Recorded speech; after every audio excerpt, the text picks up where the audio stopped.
morning all. So, I can't stop, I've got to go. I'll explain why. So, this is, hi there, I'm Tim. This is How to Murder Feet, Southwest Coast Path Hiking Challenge thing. Week 8, day 11, I suppose. And yes, some of you may be wondering why 11 days in a week. Well, that got complicated as well. And it's showing no signs of decomplication. So, this is Swanage Beach. Enjoy it while we're here, because I've got to get a wiggle on. So, I got up early as usual, thinking, yes, today is the last day, and this is the last day of the Southwest Coast Path Challenge. Today I will reach the end. It's that way, over that hill. So, well done those of you who've been keeping with it so far. So, yes, it's around 10 o'clock on Sunday the 28th of November. Just a couple of days from December. Here I am hiking for fun. And of course the days are quite short. Sunset's about 10 past 4 today, PM. 16:10, something like that. And it's now 10 o'clock. So yeah. 11, 12, 1, 2, 3, 4. I've got 6 hours to cover. Well, this is the rub. I think it's probably about 6 miles, but you know, as usual, something unusual has happened. So basically I got up at 5:30 this morning, got a wiggle on, drive down here from where I live. Getting quite used to that commute now. And I ended up getting here about 2 hours earlier than the bus I wanted to take. So I got to the chain ferry, which is actually where we're going today as well, so I've kind of cheated a bit. This is all by car, of course. So I got to the chain ferry about 7 o'clock, got the ferry across, no problem, drove down to here. It was far too early, so drove around the countryside for a bit and then sat in a lay-by playing phone games for a while. Went back to park up next to the ferry, so the car's all ready to be gotten into after I finished my hike today. Only to find out that the ferry had broken down in between the 7 o'clock crossing I just made and the 9:45 crossing I was waiting for. Now I didn't need the ferry because I'm staying this side, but the bus I wanted does need the ferry and didn't come across because there was no ferry, obviously.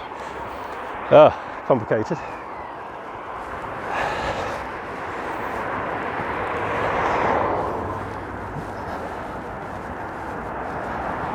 Jogger there. Yeah, look at that. Look.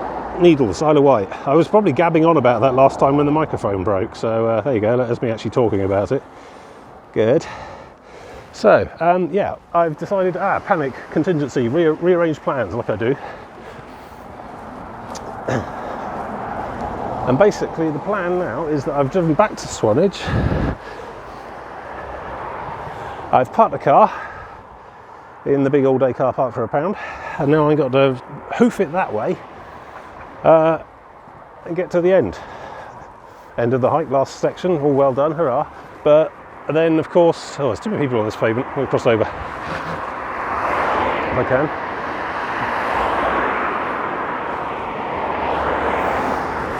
Whilst I'm doing my monologue. So yes, it turns out that the ferry is broken, bus is not happening. I'm now parked at Swanage and I'm going to walk to the end, and then I'm going to have to either get a bus back.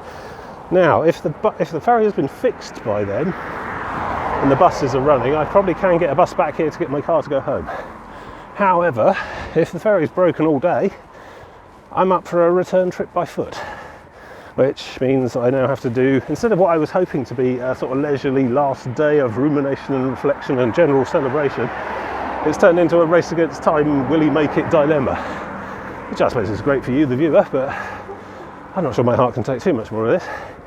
So yes, so potentially I need to go fast enough today that I can do a there and back trip today, and I think, I've got a nasty suspicion the last sort of 2 or 3 miles are on sand. I think the very end of the path up to the ferry is actually along a beach, literally, sand dunes. So anyway, I need to crack on, so enjoy the sea view. I'm going to get some miles in quickly. So some good yomping there. So we're basically coming out of Swanage up onto the cliff now. Big inland detour there through a private housing estate there, bungalows and whatnot. Lots of keep to the path signs. But so let's see, we've got stone here, Studland 3, which is over the other side of that big old hill, which is where we're going up next. Yeah, most of this cliff along there is all a bit crumbly and collapsing, so hence the inland detour. There it is, Swanage.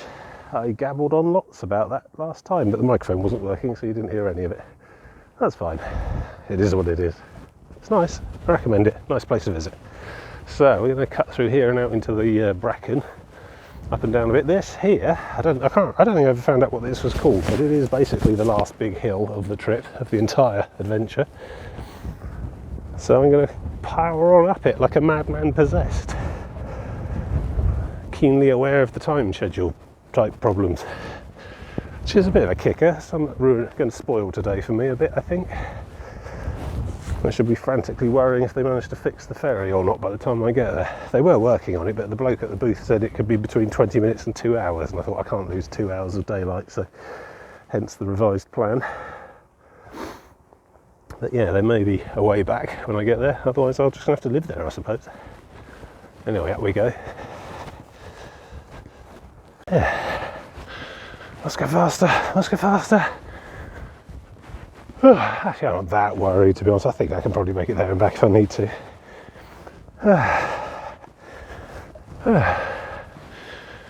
Yeah, done with the hill climbing now, this is good.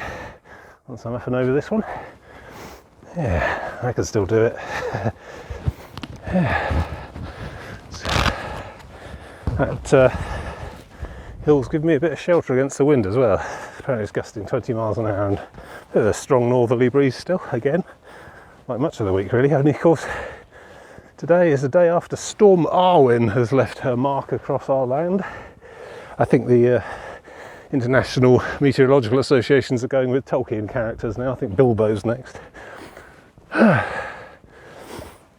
Yeah, caused quite a lot of damage, brought some buildings and trees and things down, killed a few people, much further north than here, but I think I picked a good day.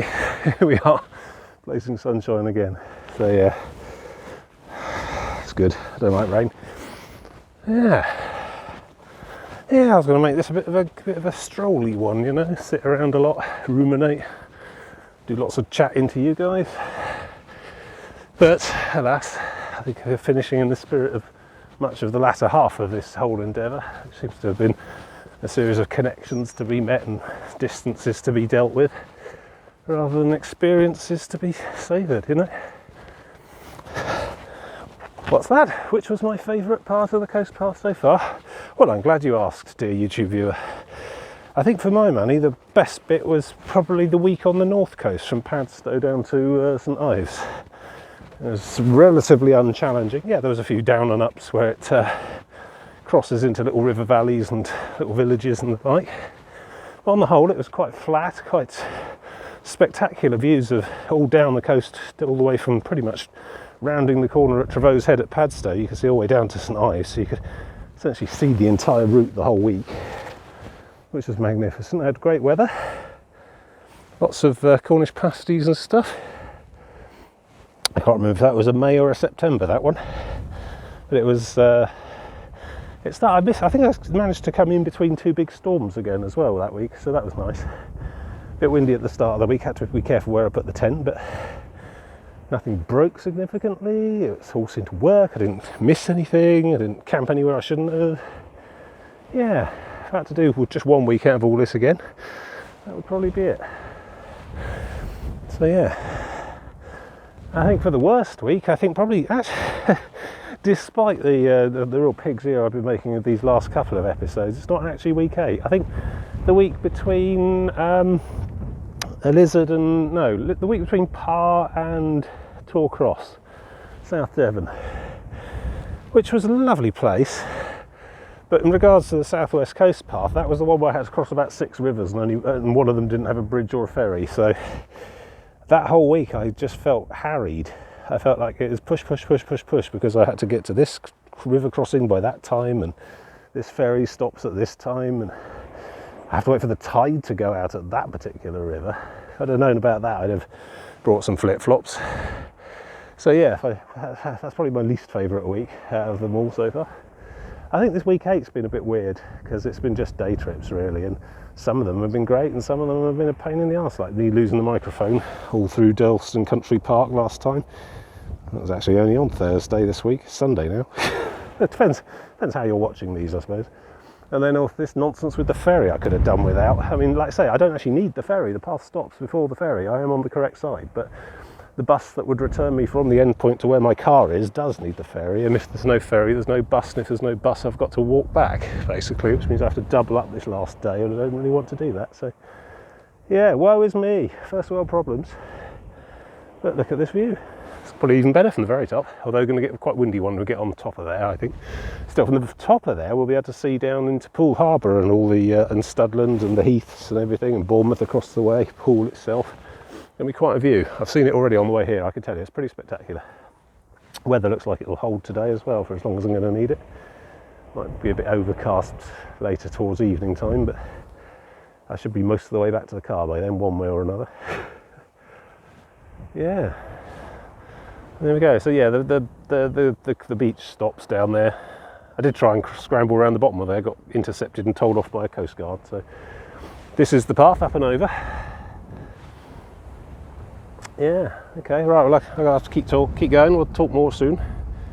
And I'm checking every clip of audio for microphone troubles this time. I'm not going to burn like that twice in a row.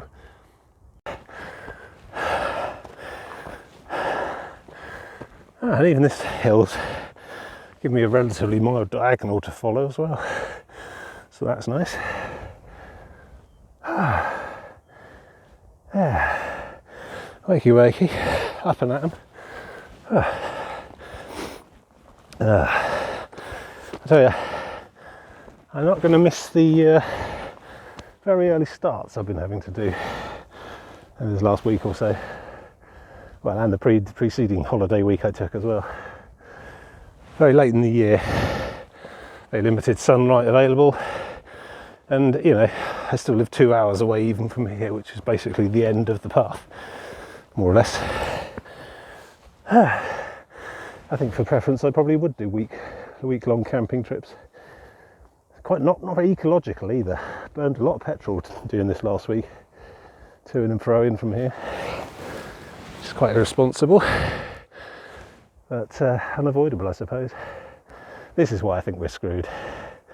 This is why I think your COP26s and your carbon's neutral by 2578 are all worth nothing, because nice slobs like you and me care until it becomes personally inconvenient. Care until we want to do something that's more important than saving the planet. I see someone coming up behind me over there. Crack on. Stop dawdling and yakking. Can stop on the top. Yeah, saw a sign back there. Signs are great. Should be more of them. So this is Ballard Point. Well, we're heading to Ballard Point. The whole thing is Ballard Down. I like to think named after J.G. Ballard, technological visionary and author of Crash and High Rise, among others. But that's just me. Empire of the Sun as well, that was him. That was autobiographical. The young Christian Bale was supposed to be him. Well, semi-autobiographical, I suppose.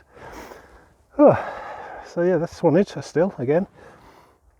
And it's nice. I like Swanage, I've come here a lot. I like coming down for the Swanage Regatta, which is basically their little summer town carnival thing. The last Saturday of that, they do a big old firework display off of that jetty pier thing we started today at, which you can see just down there. It's always good. It's always good. Sometimes we watch it from over there in yonder park that we saw last time in silence. I think we might come up here next time and watch it all from up here. Spectacular place to watch a firework display from above them.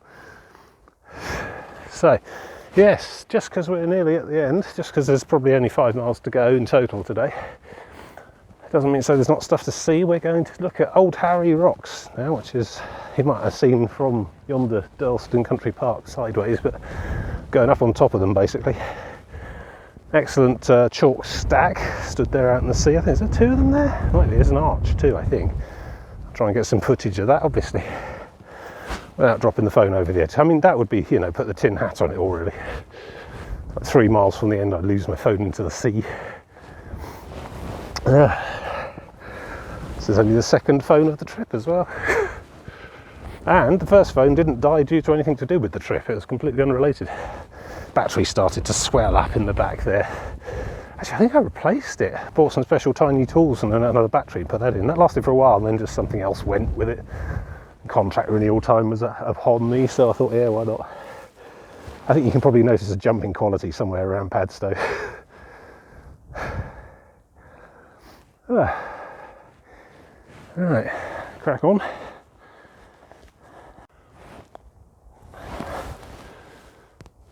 A lot of runners around at the moment, Sunday fitness and stuff. I see you, you coquettish little minx, hiding behind the hilltop. Yes, I wonder what your number is. Not on my path today though, so I shall have to remain an exotic enigma. So we're coming up on the end. I think we join on to the ridge top path at this point, and then down. There's the Needles gleaming in the distance there. Quite big, the Isle of Wight. I wonder if it has a coast path. I think it does. May have to give that a go one day. Be 4 days tops. Not a single day though, not that casual a trip. Yeah, look at these wind sculpted bushes. Of course they're in for a shock because the wind's blowing completely the wrong way today. I must find that quite irritating.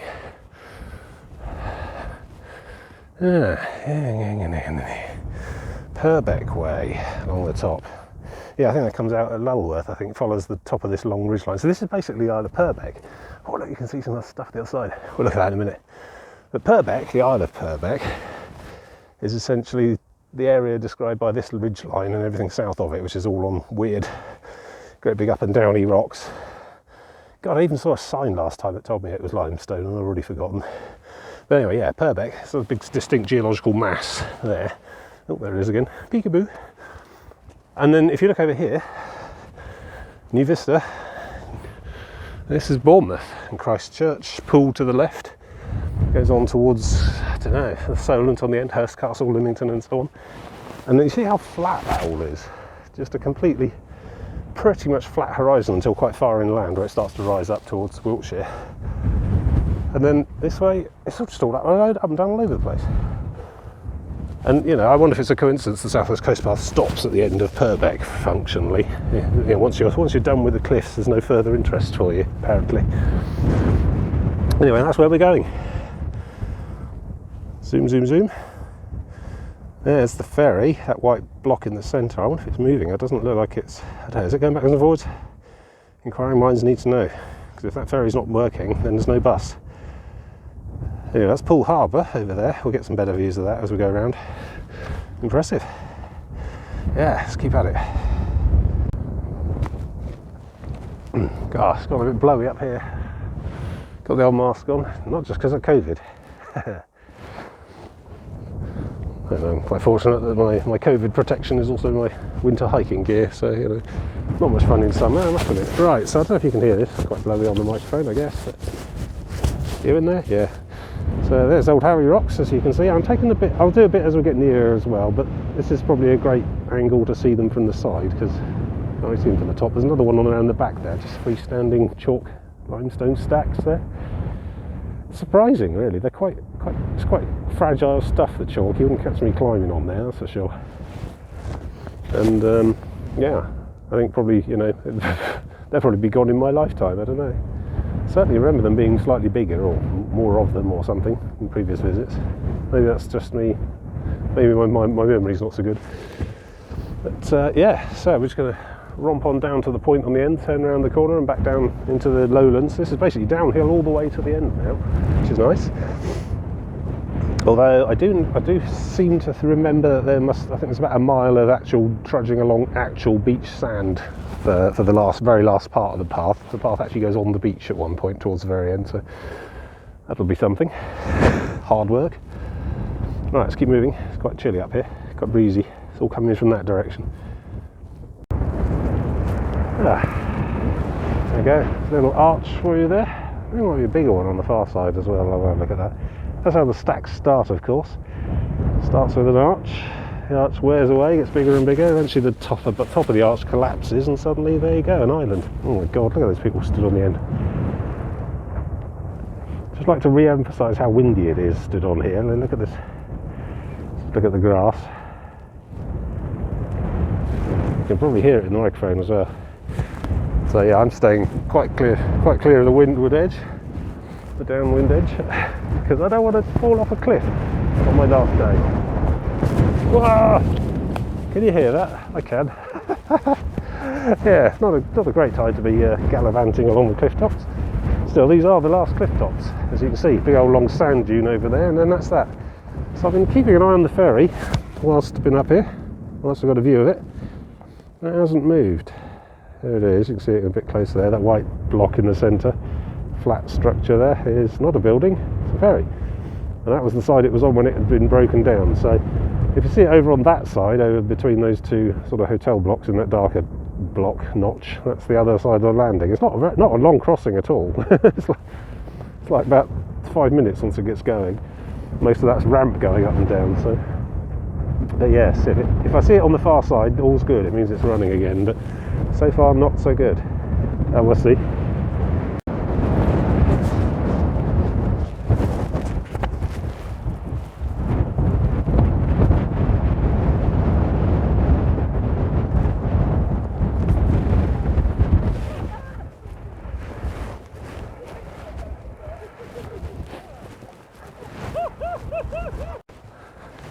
Yeah, getting some good mileage in now. So we're heading to the village of Studland up ahead. See all the little houses. At which point we'll swing around to the north again, down onto the Studland Heath, the dunes and heather and stuff. So it's just a nice little access way to Old Harry Rock. So many people here. I think it's 11:30. I think most of them are out doing their building an appetite for Sunday lunch type walk. Most admirable. Nice place. That headland, particularly up on the top there. You're sort of there and looking around, and you've got essentially like 270 degrees of ocean sort of all around you. Well, sea, the bay, around to the actual the channel out there. Majestic views. To see why it's so popular. Sailing boat. Oh yeah, ferry watch. Let's have a zoom, see what we can see. What do you reckon, 10 times zoom? Can't really tell. Can see the flats on the far side. I think we've dropped down a little too low to be able to see the ferry itself now. So it's down to uninformed fretting for the rest of the day. Good, good.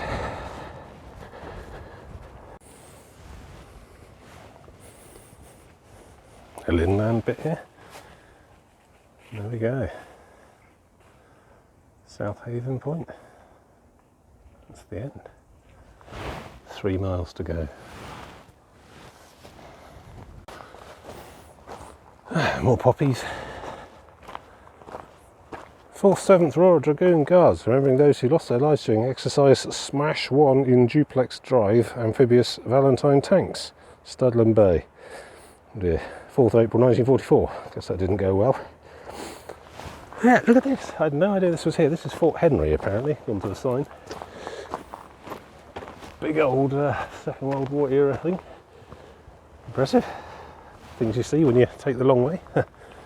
Oh, speaking of impressive military stuff, what's that? Yeah, patrol boat of some sort.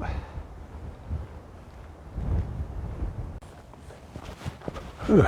Yeah, this is the bit I was not looking forward to. 2.5 miles to the very end, but it does look like all of that is going to be on sand once we get down to this beach, which I'm not a fan of, although probably it's going to be easier going than that really heavy, loud, clacky gravel on Chesil Beach. But yes, this might slow me down a bit, which means no time for dawdling, unfortunately. Still, that's the routine, that's the breaks. There's a lot of coping and adapting and adjusting to a southwest coast path expedition, I find. I've only done the one, of course, so maybe that's not a wide enough sample pool to form any real generalisations, but in my experience you do have to adapt. You do have to change plans frequently and often.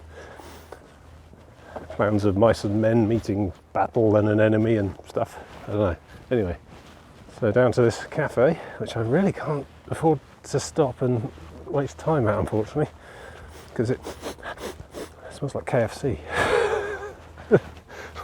Quite hungry, and it is about midday.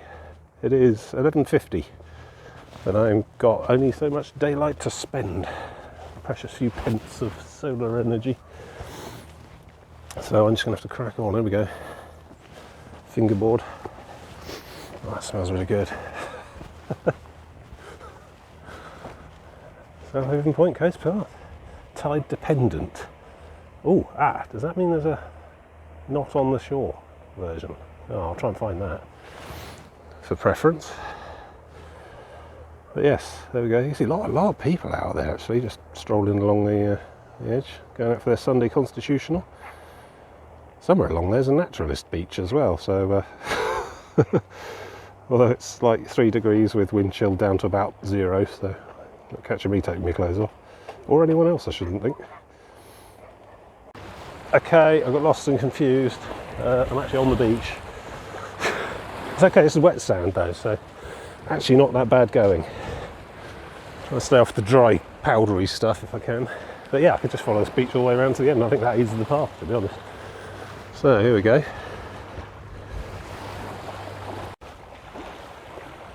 Bit of a gap in the traffic.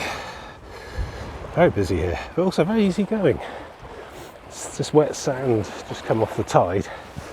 And it's literally at sea level at the moment for the first time in a long time. Yeah, quite easy going. And good mileage. That's the Harry Rocks things. This big old dunescape over there. Can't see a lot because I'm at sea level. Enthusiastic winter bather there. Sounds mostly to be women, that, for some reason. Still, there you go. Can't go to the beach without having a swim, I guess. It is literally freezing, what with the wind chill, which would get worse if you're wet. God, I hope she knows what she's doing. Rather her than me. Right, I'm going to crack on. Quite a long sweep of dunes to go. Just contemplating what I just did. The whole damn thing.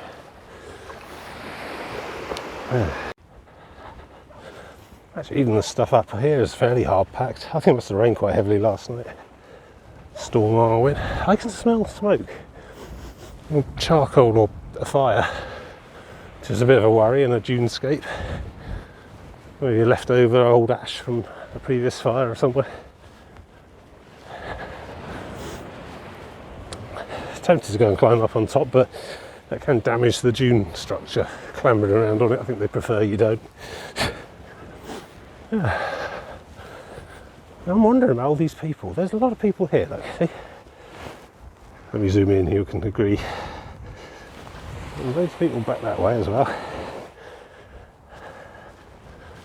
And now they can't all be locals. And admittedly, they may have driven all the way around via Wareham, which is about a 20-mile detour. Or they came off that ferry, which is operational. I'm allowing a small flame of hope to build within me. I know, really. Interesting and unique landscape there. Like nothing I've seen since, I don't know, maybe Gwythian Dunes on St Ives coast, at St Ives Bay. Similar sort of thing. Gwythians are bigger and went further inland. That kind of thing. Of course, a low to non-existent surf out this end, mostly because of the headland, I think. Well, I was quite surprised to see Kimmeridge, the surfing going on there. Yeah, it's a good workout. Well, I tell you what, I'm bloody cheating if I have to walk back. So I'll take the actual road inland, just walk along the side of it. That'll take me to Studland without having to go across all this. A bit quicker as well. Then from there, I think I might be able to go straight up and over that hill. There's some other footpaths along the top. If I can just cut straight across the hill without going down the end and back, I could probably make my return trip about 4 miles rather than 6, which probably then will fit into the time I'd have available left for today. It's all good. Contingencies, wheels within wheels. Becoming a bit of a pro at this. I think you'd probably hope so after 8 weeks of it. Yeah. Lovely day though, despite the very, very low temperatures and wind. Lovely.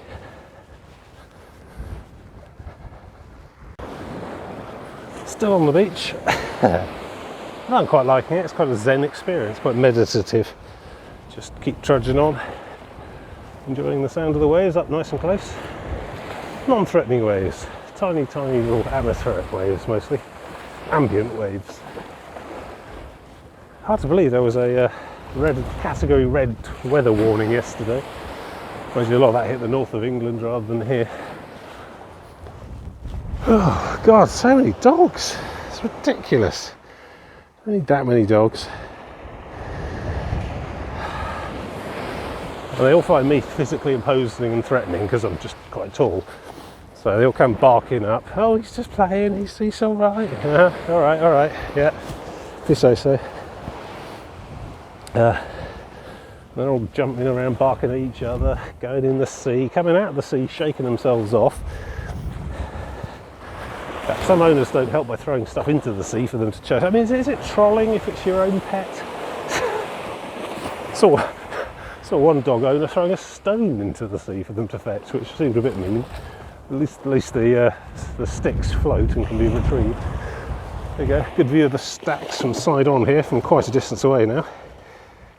There you go, you can see all the lots of arches and standing bits. And we were just up there. Amazing how the miles flow by. You think 640 miles is a long way, and well, it is really, I suppose. But the view gradually changes. Your towns and villages get bigger. You come around headlands and see whole new views. And you look out and you think, bloody hell, that's a long way off. But you get down, you head down, get trudging. You get there. That's good. Yeah, it's been a funny couple of years. Sorry, there's not much scenery to look at along here, so I might do the ruminatory sum up bit early. So yeah, 2017 September I started this. I would have finished this in May this year. This is now November. In fact, nearly December, tomorrow, day after.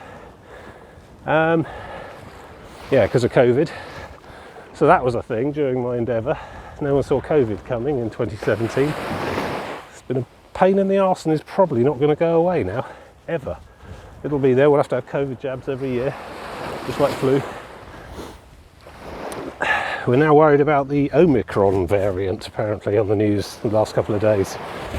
The government, which is famously reluctant to impose any kind of restrictions whatsoever, has had to mandate face coverings on public transports and in public places and shops and things again. Shit, there is smoke. Well, hopefully somebody's in charge of that. Yeah, COVID. So what else? I moved house, so I didn't change jobs. So I had long hair for a bit, but you were there for that. That was my lockdown look. Yeah, got through about 8 microphones, 4 pairs of trousers, same shirt. I have washed it in between, it's fine. Yeah, and a lot of the southwest of England, which has mostly been okay, mostly been lovely. That rained off bit around Seaton and Exmouth. That was a bit of a downer. Put an end to my camping of this, the full camping thing. So I mean, although I'm likely to, I'm about 1.5 miles away now, so I think I'm probably going to make it. But my backpack didn't. My camping gear didn't. It gave up the ghost around Seaton. So there you go. I don't know. I think it still counts. It's me. I didn't have to carry anything with me. It just, the challenge was just to walk, which I'm doing. I'm nearly done. So yeah, fantastic. Let's go inland so I can carry on the Arun without looking like a fool. Yeah. So I actually went back and watched my episode 1 of this Southwest Coast Path thing. It's there on YouTube. I expect many of you have probably seen it. I suppose most of you have probably seen that one and this one and none of the intervening ones, so that's fine, because not a lot happened really. And yeah, trying to work out if I've changed, if I've grown, if I've found myself. And I suppose wherever I went, there I was. So make of that what you will. But I don't think I'm that different. That first episode I seem a lot more nervous and tentative. I think that's just because I was casting off into the deep, really, pushing off into the unknown, trying to do something I didn't know if I could do or not. It's all a bit tentative that first week. It's all mostly me going, ooh, if I break a leg, I can probably get a train from here. And now I don't know, not a lot has changed really. I mean, I'm more resigned to it all, less flapped by it all, I suppose, but still having to come up with contingency plans, and I still don't know if the ferry is working and the bus that I'm going to need to get back to my car is going to be there or not, but I care less, I think. 8 weeks of it, 4 years. Yeah, as I was saying on a previous one, which I think I probably did catch on some actual microphone, the current record for this I think is 10 days and 15 hours, as opposed to my, I don't know, I mean I was saying 8 weeks, it's probably less than the 52-day itinerary on the South West Coast Path, because for many of the weeks when I was actually camping I was compressing the days together, but then suddenly on this last week I've blown it all apart. Many of the days I've done on this last week should have really been half days on a camping trip. So yeah, I think I probably have averaged back out at 52 again. 52 days, 8 weeks, 3 pairs of boots. These are done quite well actually. These are quite a good Scarpa. So I'm not doing product placements or anything. I can't really remember most of the gear what I have anyway. 2 tents. Don't know if anyone remembers from the first week my little coffin tent, the black one-man tent. Soon got shot of that, that was no good. That's another thing I've learnt from this trip. If it says 2-man on it, that means 1 person and their gear. Your gear is an extra man, really. What else? Any other wisdom? Not really. It's good. But I've enjoyed it a lot in general. There have been down moments. Obviously you can't go 8 weeks doing a thing without some of it being awful, but on the whole, recommend it. And to be honest, I don't think there's anything I've done that's excessively beyond the capability of an average human being, you know. You need to be in reasonably good shape. You know, weight and legs and muscles and breathing and heart and stuff, but not you know, super fit state. I've done it during times when I hadn't finished a couch to 5k program, so you just take a bit longer, you just wheeze a bit more going up the hills. It's all still doable though. It's possible day tripping, although getting the logistics is an absolute pain in the arse, I've discovered. It's doable, I think. But, you know, if you're getting down to, well, it depends where you live, obviously. I live about 4 hours of driving away from Land's End. Obviously you can't go there and back and still get a day's hiking, and I've been pushing my luck with these 2-hour trips down to Dorset from where I live. Obviously if you live much further away, you're going to have to, I don't know, well, do the train and camping thing obviously, but you could drive down to a local B&B or hotel and use that as a base of operations, spend each night there and then shuttle out like 10-20 minutes to wherever the trail end is for the day. That would work. A lot of people just go around B&Bing it. They do baggage forwarding services, lots of companies there doing this sort of thing. You can do this kind of thing in comfort and style. I choose not to. So yeah, there's just something really enjoyable about having a really big goal that is achievable. You know, I always thought, certainly after that first week, I always thought it could be done. I could get here. It's just a question of how long it took, how much breaks in between. But at the same time as it being achievable, it's difficult and it's lengthy and it's a solid year-on-year thing you can just keep going and doing. And it becomes the thing you do. You know, when you're trying to bore people at dinner parties or whatever, and you know the topic of conversation moves away from whatever mutual interest drew you all together in the first place, you have to have something you can talk about, and this has become my thing. This is what I do. I am a hiker. I hike. Yeah. Anyway, I need to head down and get a bit more mileage in, although not too much more mileage to go now. Just around the end of this headland and another bit, and I think they're there. We'll see. I think a lot of these people have to be coming off of a ferry, surely. parking up just off this outside of the ferry where I was going to park. They're just strolling. Yeah, that they've driven a long way around the Poole Harbour.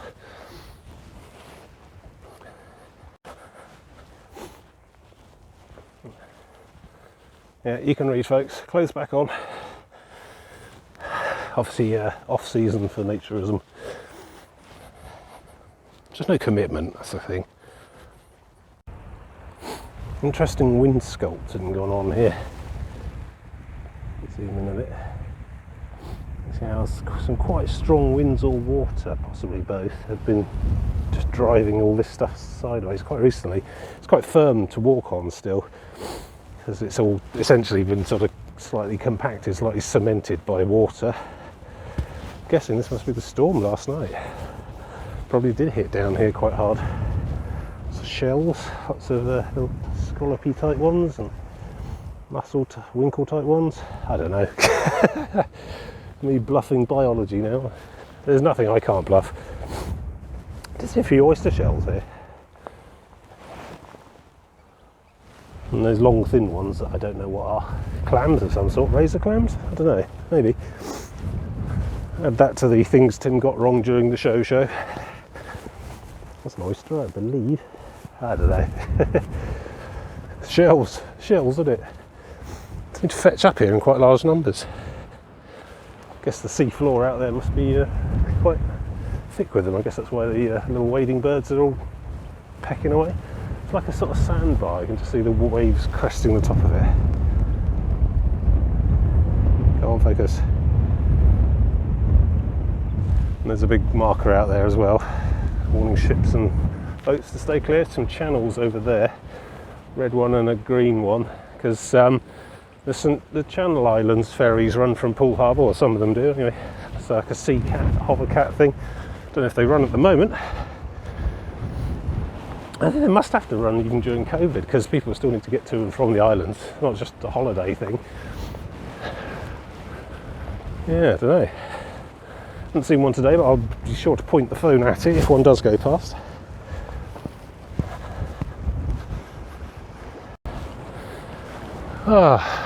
Here we are, final headland. In fact, has that actually got an acorn on it? Can't tell. Anyway, I'm definitely on the path now. Researched this bit. So this is the final headland. Now we can see, go on, here we go. See that blue thing in the centre? That is my objective. That is what I've been aiming at for the last 4 years. That blue sculpture thing, standing in the dunes there. It looks like the ferry's not going anywhere. That's exactly where I saw it earlier this morning. I mean, that's not necessarily broken. I mean, they do just wait for traffic if it's not busy, like a Sunday like this. But I don't know. I got a bad feeling. He fell in a tank trap. Right. So yeah, basically just, but literally the home straight now, around this curve of bay, and we're there. I thought I'd be more excited. I don't know why. I'm just worried about having to walk back to the car, which is taking the edge off the day for me a bit. But yeah. Oh, there we go. Yeah. Starting to feel a quiet sense of satisfaction, if I'm honest, and an immense sense of wind.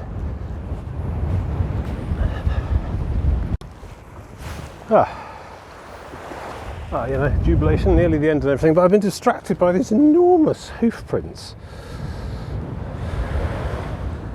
Oh, it's like someone's brought a Shire horse along here or something. Just don't want to see the owner.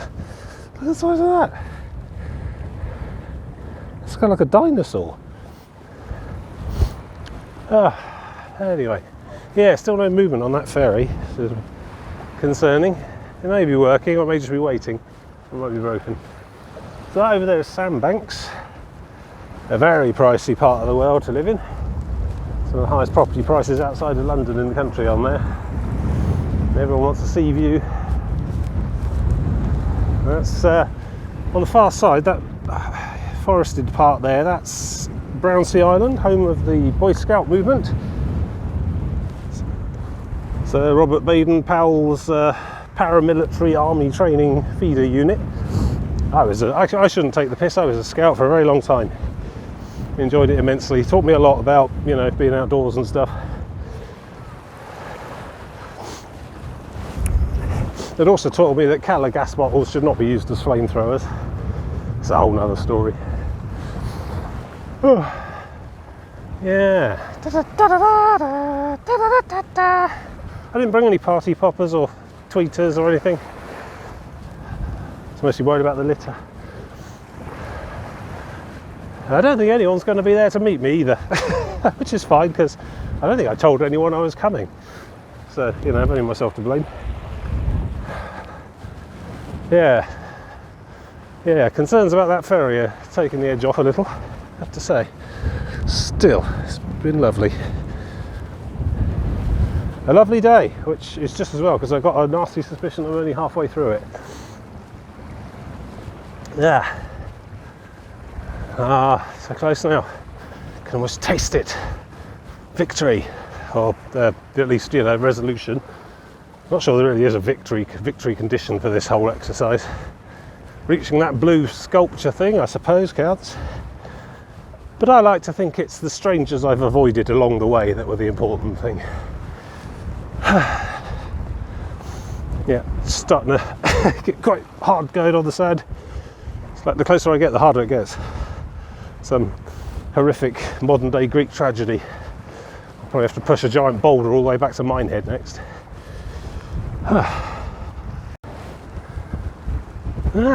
So here I leave you. This is it.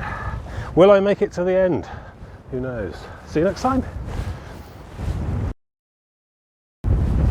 Oh, of course I'm kidding. So I get that on long periods of introspection. I think it's having no one to talk to for the last 4 years that's done it. But look, someone has come to meet me. They sent an oil tanker to salute me as I come into port or something. Oh, you better watch that go past. Yeah, probably ought to zoom. Big old thing leaving. Don't know, oil tanker, doesn't look like a cargo thing. It's civilian, it's not military colours. Right, I'm just going to record the whole rest of it now. You're in for it now. It's like 100 metres maybe. Some birds bathing in a little lagoon there. This is like a little river, I think, comes out of all the woods and swamp and fens and things all inland. Yeah. Oh God, there's not people loitering next to the sculpture, is there? That's typical. I wanted to do a load of introspective stuff. Maybe they're just starting off. Maybe they're going the other way.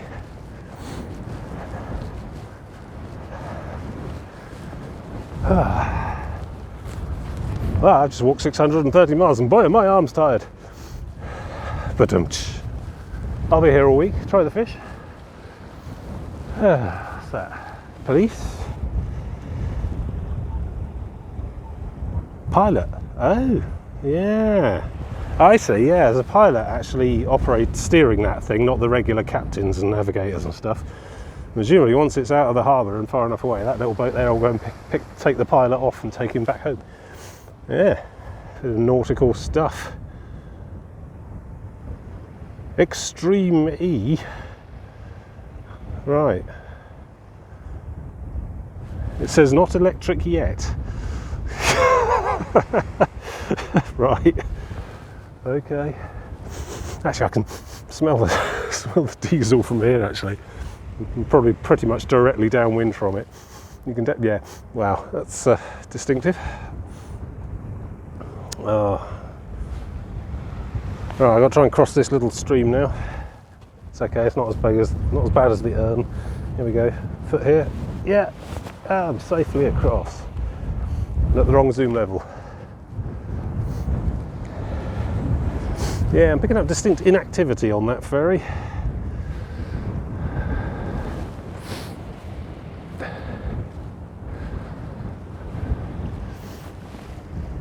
That's big. It's not a cross-channel ferry, that's for sure.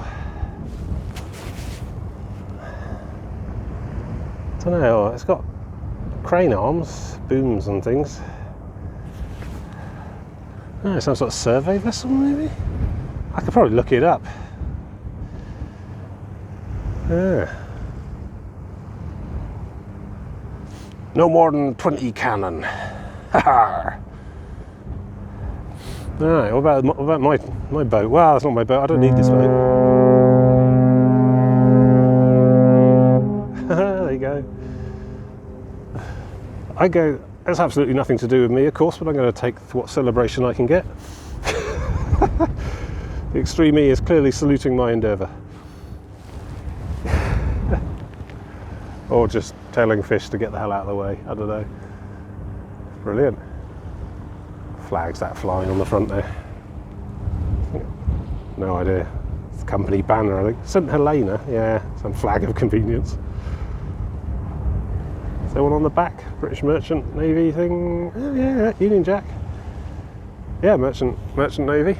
Red with the red flag with the Union Jack in the corner. Quite sure the circumstances you're supposed to or not supposed to be flying that, but I'm sure again you could probably look that up too. Oh, I'm done dispensing bollocks facts. I'm going to the end. I'm going to go and finish and win. Here it is. So this, I'm kicking myself actually, because when I look back at my first episode of the South West Coast Path, I don't seem to have bothered to film the actual start sculpture. There's a sculpture in Minehead at the actual start, which I seem to have somehow forgotten to take any footage of. You know, setting the trend for the weeks ahead. But yeah, it's like a pair of hands holding a map up out of the pavement. It's about the same size as that, a bit bigger actually. It's fantastic. Oh, who's done that? Oh God, look. Right, so this is an old friend. I come and visit this sometimes when I'm down in this part of the world. In the intervening years between starting and getting here now, I sometimes come down here just to remind myself of what the place looks like. This is not my first visit. And look, someone's broken the bloody board off. Well, I mean, I suppose I could probably charitably say the wind did it, but so you can see that's an M. That's an M for Minehead. That one's Old Harry Rocks, it will say. Yeah, at Old Harry, and near D in Minehead. And you just have to take my word that it would normally have said 630 miles. Anyway, well, that's just bloody typical, isn't it? Some bastards yanked that off. But they haven't done anything to this. Let's look at this.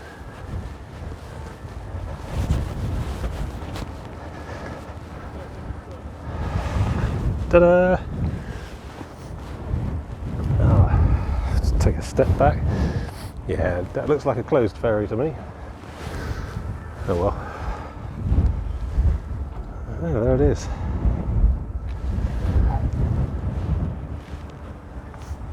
Poole Harbour. Quite a big harbour. They call it a harbour. It's actually a massive inland sort of lagoon. It's about a 20-mile round trip driving around it if you don't want to take that there ferry. That's Poole itself over there.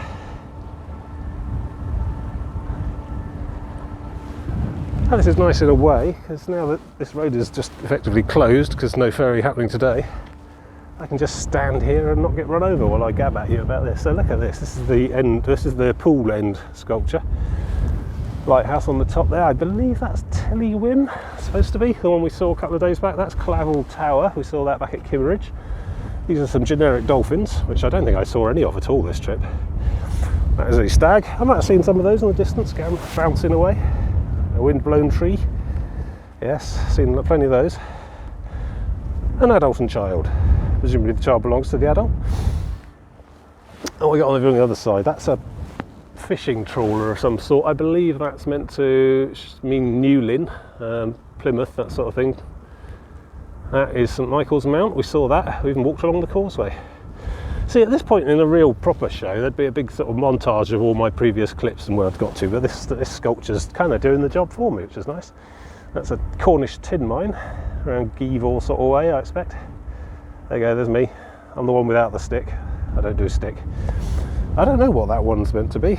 Another sort of lighthouse, possibly. And that's a cormorant, I believe. That's some sort of wading bird, and then along the bottom it says Southwest Coast Path. There we go. And then even more in the floor here, so it's in a big sort of brass rosette compass thing. This one here, it's just, oh god, I can't bend over. Look, this is a depiction of the sculpture at the minehead end. It's a pair of hands holding a sort of map. You know, I've half a mind to drive up there right now and go and get some footage of that. When I get back to my car, of course. Interesting fact. So yeah, that's stop shadowing on it. There we go. Look. So this says 2 mine heads, start finish 630 miles, each one different. And I broadly agree with that. I think some of them were the same, to be honest. Some of them I did twice. But no, I agree with the sentiment. It is clonk, water bottle. I agree with the sentiment. It is a distinctive path most of the way around. There's always something different, always something interesting. I don't think every single mile is different. There are like 2 or 3 mile stretches at a time sometimes, which are quite similar. But on the whole, a varied and interesting thing. Yeah, I agree with that. So what we got there? There's like thistles, a horse, butterfly, stag head. This one here is pointing north. What was that? West. Yeah. So what we got here is. Oh yeah, I'm doing archaeology. Look, there's tin mine, I think, possibly. There's geology. There's a seal. We saw those at. We saw seals at Godrevy Point, opposite St Ives. Some stacks there. We've seen some of those today. That there is St Edmund's Head Chapel. This is all like fossils from the Jurassic coast, all the way up to a lighthouse. Fairly generic. Not sure whereabouts that is. That one there south. I think that might be the Tillywim Lighthouse. Seagull, dolphin. So this is the Roman pillar we saw at Swanage in the park, although my microphone wasn't working at the time, so I was gabbing on about that and you don't know what I was looking at. This is the stone globe at Durlston Country Park, which we saw as well. And again, no audio commentary for that part, I do apologise. We go over here. See, this is I don't need a montage section, this is it. Various wildlife, boats, dragonflies and things. Saw a few of those. There we go. East, Neptune caring for our coastline. It says jellyfish, scallops, various fishes. This one here, E9 Plymouth to Dover. E9 with an arrow. Now that is bucket and spade, ice cream. So the E9 is a European footpath. There's a system of E-paths, European long-distance footpaths. I'm not sure if we're allowed to talk about that anymore, but and a significant part of this, some or all of the Southwest Coast Path also constitutes path E9 in their system as well. So they'd be doing some of this. I think possibly E9 continues along the south coast that way. Then what's on the last point? North. Southwest Coast Path, National Trail, the ever-present sense of the sea. Well, I can't dispute that at all. And there's cross-channel ferries and fishing boat, tree. Marvellous. Southwest Coast Path, and there, look, right in the middle, my ever-present friend, the acorn. Fantastic. Well, there we go. An amazing, if I do say so myself, set of holidays. I don't know if I'm surprised I made it or not.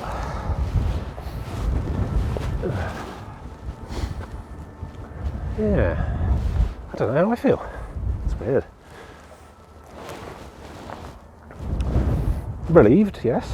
I mean, I'm looking forward to just doing some little local hikes around near my house for the next couple of winter Sundays, but not having to drive all the way out here all the time, but sad in a way as well. Now that it's done, it's over.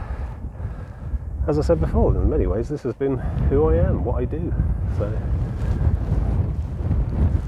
I'd be ashamed to be it's over. Don't know, what do you do when you're a hiker and you reach the end of the trail? I suppose you keep going, really.